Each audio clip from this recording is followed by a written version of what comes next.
Dear student, this is Ajay from hitech super fast English. Guys, आज से मैं आप लोगों के लिए ग्रामर की क्लास शुरू कर रहा हूँ, वो भी बिल्कुल जीरो लेवल से। देखिए, मैं ये सोच करके इस क्लास की शुरुआत कर रहा हूँ कि जो भी स्टूडेंट इस प्लेटफॉर्म पे आएगा वो ग्रामर के बारे में बिल्कुल नहीं जानता है, लेकिन वो ग्रामर की शुरुआत करना चाहता है, वो अपनी ग्रामर का फाउंडेशन तैयार करना चाहता है। तो उस स्टूडेंट के लिए इस क्लास की मैं शुरुआत कर रहा हूँ। तो चलिए शुरू करते हैं गाइज। देखिए, सबसे पहले मैं बात करूँगा ग्रामर की, तो इसकी डेफिनेशन से मैं शुरुआत करूंगा। जैसे मैंने आपको बताया कि एकदम बिल्कुल मैं जीरो लेवल से शुरू करूंगा, तो इसकी डेफिनेशन से मैं शुरुआत करूँ। ये आपका ग्रामर का डेफिनेशन हो गया। डेफिनेशन क्या है? The set of rules that determine how words are arranged in a sentence in any language is called grammar. देखिए, वह नियम जो निर्धारित करता है, डिटरमाइन करता है हाउ वर्ड्स आर अरेंज्ड, कि कोई भी शब्द, कोई भी वर्ड्स को कैसे अरेंज किया जाता है, कहां पर? इन ए सेंटेंस।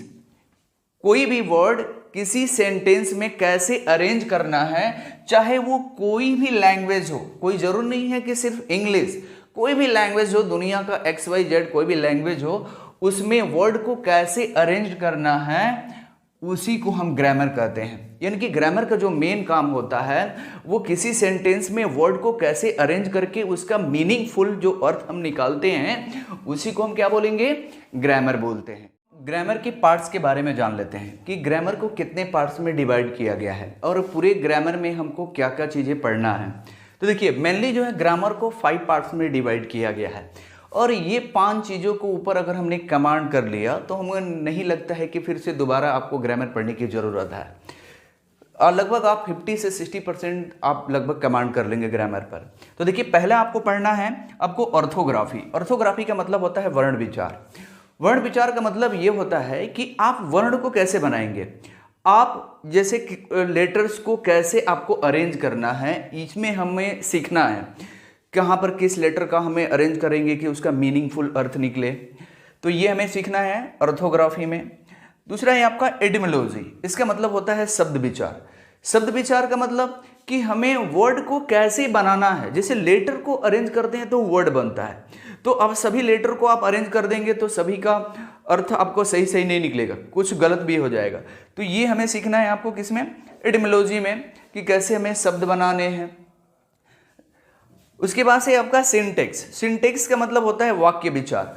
अब देखिए, जैसे वर्ण से बनते हैं शब्द और शब्द से बनते हैं वाक्य, और शब्दों को कैसे आपको अरेंज करना है कि वो एक वाक्य बन जाए।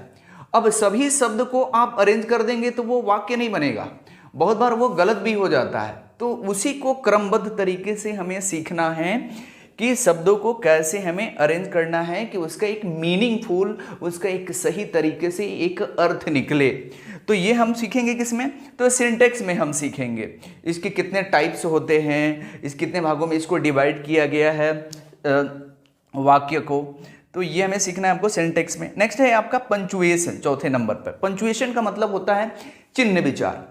पंचुएशन पर अगर आपका कमांड नहीं है तो शब्द का जो अर्थ है उसका अनर्थ हो जाएगा, उसका मीनिंग बदल जाएगा। समझ में आया? अगला है आपका प्रोसोडी। प्रोसोडी में हम सीखेंगे छंद विचार। छंद, प्रोसोडी का मतलब होता है छंद विचार। तो इसमें हम क्या सीखेंगे? ये ज़्यादातर जैसे फिगर ऑफ स्पीच वगैरह में इसकी ज़रूरत पड़ता है, इसीलिए हमें पढ़ना पड़ता है। और एग्ज़ाम में भी अगर आप जैसे सीटेट वगैरह के आप एग्ज़ाम अगर आप देने के लिए जा रहे हैं, या 11-12 का स्टूडेंट है, तो फिगर ऑफ स्पीच से उसमें से भी क्वेश्चन को रेज करता है। आपको ये 5 चीज़ें आपको पढ़ना है और कोशिश करना है कि इसके ऊपर आप पूरा कमांड बनाएं।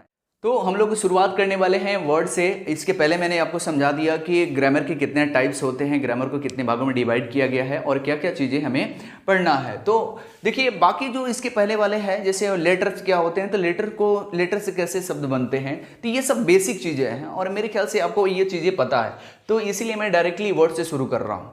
डियर फ्रेंड्स, एक चीज़ और मैं आपसे बताना चाहूँगा कि अगर आप क्लास कर रहे हैं ना, तो आप कॉपी पेन जरूर लेकर के बैठें। जो भी चीज़ें मैं आपको डेफिनेशन नोट कराऊं, कोई एग्जांपल मैं आपको दूं, तो इसे तुरंत आप कॉपी में नोट कर लें। मैं इसे ऑनलाइन की तरह नहीं, मैं बिल्कुल इसको ऑफलाइन की तरह मैं आपको पढ़ाना चाहता हूं।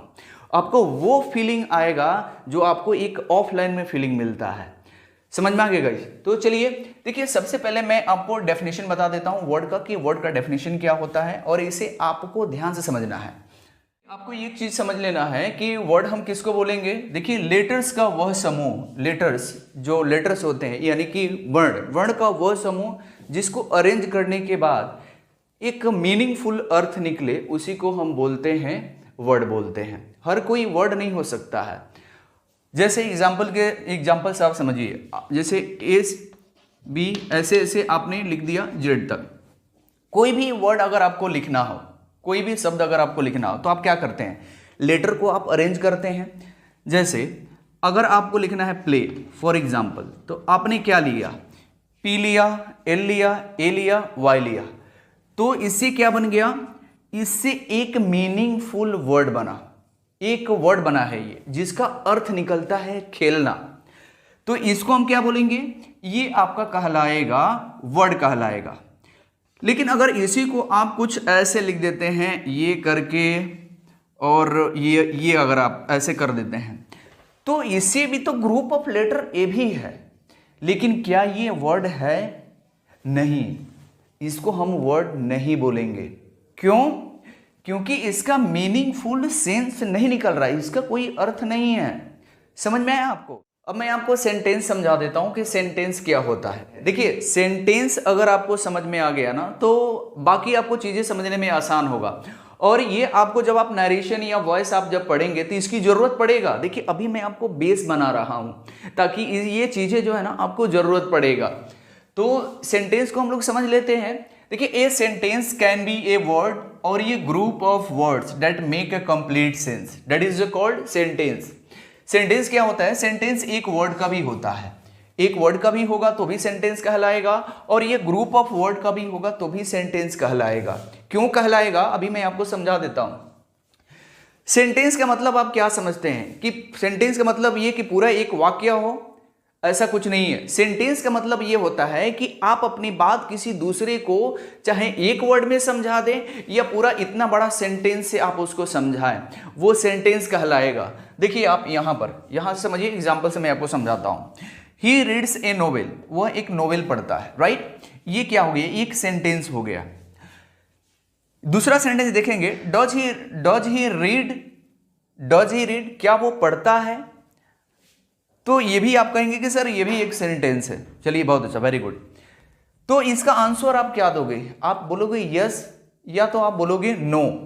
तो यहां तो आपने एक सेंटेंस से किसी से अपने क्वेश्चन पूछा, तो सामने वाले ने आपका बात समझ गया, राइट? उसने आपसे बोल दिया यस या तो फिर बोला नो। तो जब यस या नो आपसे बोला तो आपको भी ये बात समझ में आ गया कि वो या तो पढ़ता है या तो फिर वो नहीं पढ़ता, राइट ना? तो आपने अपना बात समझाया पूरा एक सेंटेंस लेकर के, और उसने भी आपको समझा दिया एक ही वर्ड में, तो ये भी सेंटेंस कहलाएगा और ये भी सेंटेंस कहलाएगा। समझ में आ गया? तो sentence can be a word और ये group of words that make a complete sentence, right? I hope कि आपको समझ में आ गया होगा। अब इसके पार्ट्स की बात कर लेते हैं कि सेंटेंस को कितने पार्ट्स में डिवाइड किया गया। देखिए, all the sentences has been divided by 2 parts.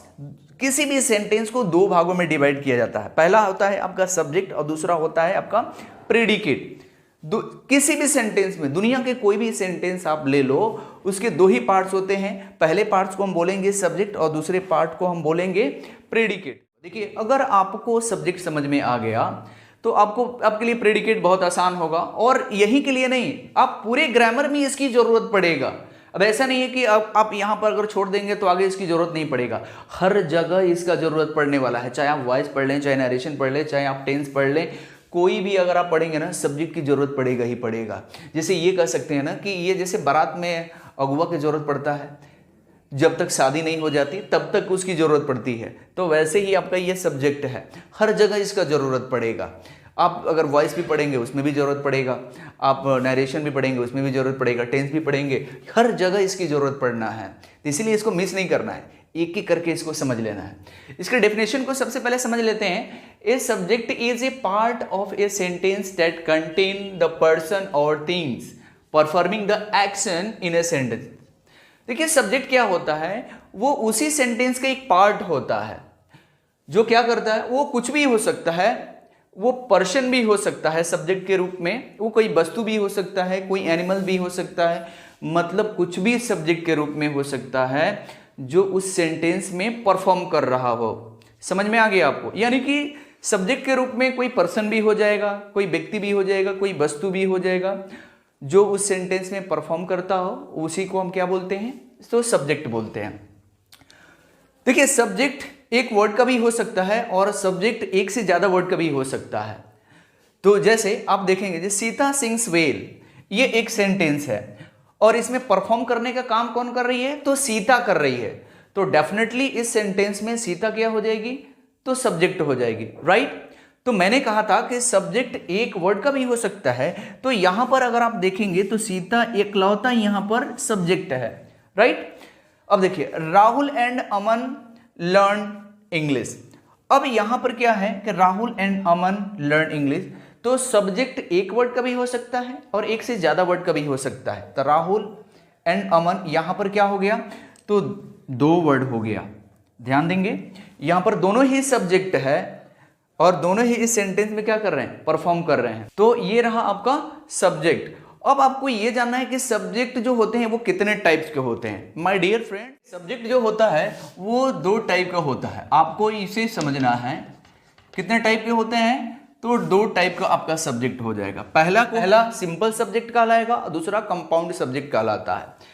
Simple subject किसको बोलते हैं, जिस सेंटेंस में एक सब्जेक्ट हो उसको हम सिंपल सब्जेक्ट बोलते हैं। जैसे यहां पर देखिए राम इट्स ए मैंगो। अब ये सेंटेंस में राम यहां पर इकलौता सब्जेक्ट है, तो इसीलिए ये सिंपल सब्जेक्ट कहलाएगा। समझ में आया आपको?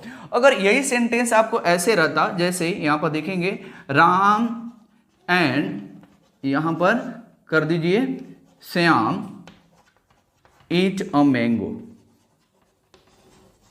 अगर एक से ज्यादा अगर सब्जेक्ट हो तो इसको बोलते हैं मेरे भाई कंपाउंड सब्जेक्ट, इसको बोलते हैं। समझ में आया आपको? इसको क्या बोलेंगे, कंपाउंड सब्जेक्ट। यानी कि किसी सेंटेंस में एक से ज्यादा अगर सब्जेक्ट हो तो वैसे सब्जेक्ट को हम क्या बोलेंगे, कंपाउंड सब्जेक्ट बोलते हैं। समझ में आया? सब्जेक्ट जो है आपका कोई नाउन भी हो सकता है। क्या क्या चीजें सब्जेक्ट हो सकता है ये आप देख लें। पहला, सब्जेक्ट कोई नाउन हो सकता है। हाँ भैया, कोई भी नाउन हो सकता है सब्जेक्ट। कोई आप आदमी के लिए लो, पर्सन, कोई पर्सन आपका सब्जेक्ट हो जाएगा, कोई एनिमल हो जाएगा, राइट ना, कोई थिंग्स हो जाएगा, कोई वस्तु हो जाएगा, ये आपका क्या हो जाएगा, ये कोई नाउन आपका सब्जेक्ट हो सकता है। लेकिन यहीं पर नहीं, सिर्फ नाउन ही सब्जेक्ट नहीं होगा। दूसरा क्या है, कोई प्रोनाउन सब्जेक्ट हो सकता है, कोई प्रोनाउन भी सब्जेक्ट होगा। कौन कौन सा, जैसे ही, शी, आप ईट ले लो, कोई भी ईटी से ले लो भाई, यहां पर क्या हो जाएगा, ये भी आपका सब्जेक्ट का काम करता है। तीसरा क्या है, तो जीरण, कोई जीरण भी आपका सब्जेक्ट का काम करेगा। ये आपको मैं इसलिए बता रहा हूं कि आगे चल करके आपको प्रॉब्लम ना हो कि भैया ये कैसे हो गया, ये भी सब्जेक्ट कैसे हो गया, ये से भी सब्जेक्ट होता है क्या, तो ऐसे आपको प्रॉब्लम ना हो। समझिए, जैसे जीरण भी क्या होगा, जीरण भी सब्जेक्ट होगा। जीरण किसको बोलते हैं, तो सिंपली अगर मैं कहूं तो किसी भी वर्ब में अगर आप आईएनजी अगर आप लगा देंगे तो और उसे एज ए सब्जेक्ट यूज करेंगे तो वो आपका जीरण का काम करेगा। जैसे आप ले लो प्लेइंग। अब प्लेइंग जो है ना, ये दो का काम करेगा भाई। ऐसा नहीं है कि ये मत बोलना कि सर ये तो वर्ब का चौथा फॉर्म है, लेकिन ये क्या, एक तो ये जीरण भी है, ये जीरण भी है। कब होगा जीरण, जब एज ए इसको सब्जेक्ट यूज करेंगे तब। और दूसरा यहां पर कह दो तो वर्ब का चौथा फॉर्म है। मैं आपको समझा दूं कैसे, देखिए जैसे playing cricket is not easy, is not easy. अब यहां पर जो मैंने प्लेइंग जो लिखा है, playing cricket is not easy, cricket खेलना आसान नहीं है, तो यहां पर मैंने वर्ब के चौथे फॉर्म के रूप में नहीं यूज किया मेरे भाई, यहां पर वर्ब का चौथा रूप में मैंने नहीं यूज किया, यहां पर मैंने एज ए जिरंड यूज किया है। समझ में आया? एज ए सब्जेक्ट मैंने यूज किया है।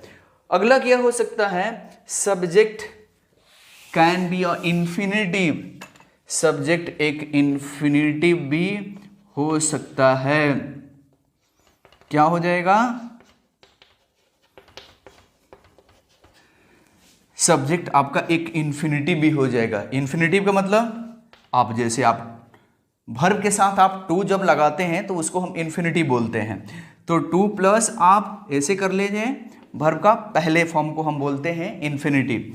जैसे आप कर लीजिए टू प्ले कर लें, टू राइट कर लें, टू राइट कर लो आप, राइट ना। तो इसको हम क्या बोलेंगे? इसको हम इंफिनिटिव बोलेंगे और इसे भी एज ए सब्जेक्ट यूज किया जा सकता है। जैसे आप इसी सेंटेंस को आप देख लो जो मैंने बनाया हुआ है, जैसे to play is not easy. अब इसे आप दोनों तरफ से बना सकते हैं, यानी कि एज ए जिरंड भी बना सकते हैं और एज ए इसे आप इंफिनिटिव भी बना सकते हैं। तो दोनों ही सेंटेंस सही है। और यहां पर जो यूज किया गया है ये एज ए सब्जेक्ट यूज किया गया है। सब्जेक्ट के बारे में आपको समझ में आ गया, तो अब हम लोग प्रेडिकेट के बारे में समझ लेते हैं। देखिए प्रेडिकेट क्या होता है? The part of a sentence, वो भी एक सेंटेंस का ही एक पार्ट होता है, which has a verb and which tell us what the subject is और डज इन ए सेंटेंस। लेकिन इसमें ये क्या करता है? उसमें ये बताता है कि सब्जेक्ट क्या है उस सेंटेंस में, या फिर वो क्या कर रहा है, यानी कि वो सब्जेक्ट के बारे में ही बताता है कि उस सेंटेंस में सब्जेक्ट कर क्या रहा है या वो फिर है क्या, उसी को हम क्या बोलेंगे? तो प्रेडिकेट बोलेंगे। जैसे आप देखेंगे he is a writing a story, यानी कि राइटिंग अ स्टोरी ये बता रहा है, राइटिंग अ स्टोरी ये बता रहा है कि सब्जेक्ट कर क्या रहा है, यानी कि वो लिखने के काम कर रहा है। तो ये वर्ब को कंटेन करता है, यानी कि प्रेडिकेट में वर्ब भी होता है, सब्जेक्ट में वर्ब नहीं होता है, प्रेडिकेट में वर्ब होता है। तो यहां से आप ले लो, ये जो पार्ट हो गया आपको यहां से ये वाला पार्ट ये आपका प्रेडिकेट हो जाएगा और ये वाला आपका पार्ट ये आपका सब्जेक्ट हो जाएगा। समझ में आ गया? Okay. Types of predicate, predicate कितने टाइप्स के? There are mainly 3 types of predicate. Predicate 3 type के होते हैं। कौन कौन सा? Simple predicate, compound predicate, complete predicate. यहां पर तीनों को मैं आपको समझाने वाला हूं, वीडियो छोड़ करके जाना नहीं है, नहीं तो बाद में आप परेशान हो जाओगे कि भाई कौन कौन सा 3 ठो प्रेडिकेट होता है। अभी तक तो मैंने एक ही पढ़ा था। देखिए यहां पर समझिए ही इज ए स्लीपिंग, तो ये क्या हो गया आपका? ये प्रेडिकेट हो गया। लेकिन ये कौन सा प्रेडिकेट कहलाएगा? ये सिंपल प्रेडिकेट कहलाएगा। क्यों? जो सेंटेंस केवल एक मेन वर्ब को ले, there is a no modifier, और कोई मॉडिफायर नहीं है, तो उसको हम बोलेंगे सिंपल प्रेडिकेट। अब आप कहेंगे मॉडिफायर क्या होता है भैया? मॉडिफायर मैं बताऊंगा आपको, फिलहाल बस आप इतना समझ ले कि यहां पर एक ही मेन वर्ब है, तो इसीलिए हम क्या बोलेंगे? उसको सिंपल प्रेडिकेट बोलेंगे। कंपाउंड प्रेडिकेट किसको बोलते हैं? देखिए कंपाउंड प्रेडिकेट में क्या होता है कि एक से ज्यादा वर्ब होते हैं, मतलब एक से मोर देन 2 वर्ब्स। जो सेंटेंस एक से ज्यादा वर्ब को ले तो वैसे सेंटेंस को हम क्या बोलेंगे? कंपाउंड प्रेडिकेट हम बोलते हैं। जैसे ही cooked the breakfast and wash the dishes. अब यहां पर आप देखेंगे तो 2 यहां पर है। पहला एक तो वर्ब यहां पर हो गया कुक्ड, कुक्ड एक हो गया, और दूसरा क्या हो गया? वॉश्ड हो गया। तो यहां पर 2 वर्ब हुआ, 2 वर्ब आया, तो इसको हम क्या बोलेंगे? कंपाउंड प्रेडिकेट बोलते हैं। समझ में आ गया अब आपको कि कंपाउंड किसको बोलते हैं? ओके। कंप्लीट प्रेडिकेट किसको बोलेंगे? जैसे we have often visited the Ganga river, और इसमें कम से कम एक मॉडिफायर होता है कंप्लीट प्रेडिकेट में। जैसे वी हैव ऑफन विजिटेड, अगर सिर्फ इतना रहता वी हैव ऑफन विजिटेड, तो ये आपका क्या कहलाता? सिंपल आपका प्रेडिकेट होता। लेकिन इसमें एक मॉडिफायर आ गया है, तो वो कहां विजिट करता है ऑफेन, तो गंगा रिवर पर करता है, तो ये आपका मॉडिफायर हो गया। तो ये क्या कहलाएगा, आपका कंप्लीट प्रेडिकेट, इस प्रकार के सेंटेंस को बोलते हैं। तो मुझे उम्मीद है कि आपको समझ में आ गया होगा कि प्रेडिकेट के सब्जेक्ट क्या होता है, प्रेडिकेट क्या होता है, सब्जेक्ट कितने टाइप के होते हैं और प्रेडिकेट कितने टाइप के होते हैं। नेक्स्ट वीडियो में आपको बताने वाला हूं टाइप्स ऑफ सेंटेंस, सेंटेंस को के कितने टाइप्स होते हैं, क्योंकि सेंटेंस अगर आपको समझ में नहीं आएगा तो आगे आपको वॉइस और नरेशन समझ में नहीं आने वाला है। तो ये अगर ये हमारा वीडियो आपको अच्छा लगा हो तो प्लीज़ हमारे इस चैनल को लाइक, कमेंट और सब्सक्राइब जरूर करें। अगर आप नए हैं तो इसे जरूर सब्सक्राइब करें। Thanks for watching.